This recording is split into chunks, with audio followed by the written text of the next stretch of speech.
یگانه مکتب کودکان مهاجران افغانستانی در تاجیکستان که زیر خطر بسته شدن بود مکان نو پیدا کرد. اکنون مکتب سامانیان کار خود را در بخش از بینای سفارت افغانستان در دوشنبه ادامه می‌دهد.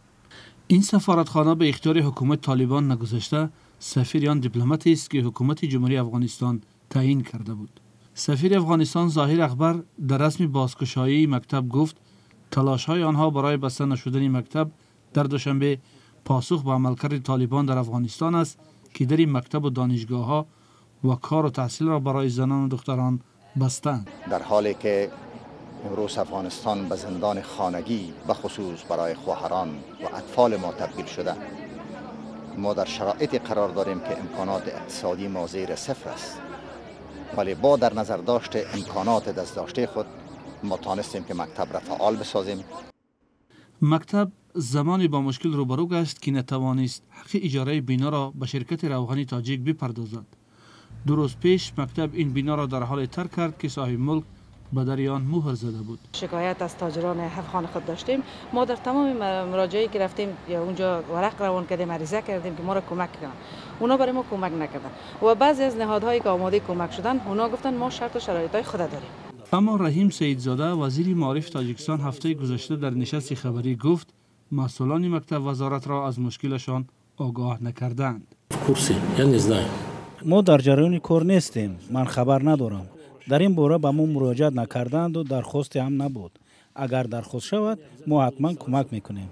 هرچند سفیر افغانستان گفت دولت افغانستان برای آنها وعده داده است که جای برای مکتب فراهم میکند، حالا بخش از ساختمان سفارت رایگان در اختیار مکتب گذاشته شده است و مدیر آن هم میگوید فکر میکند اینجا موقت نیست. شاید دائم باشه. به خاطر که جناب سفیر صاحب زیاد زحمت کشیدن، همچنان شاگردای ما، استادای ما، شما میبینید که برای ما دروازه مستقل دادن. شما میبینید که راه ما مستقل شده.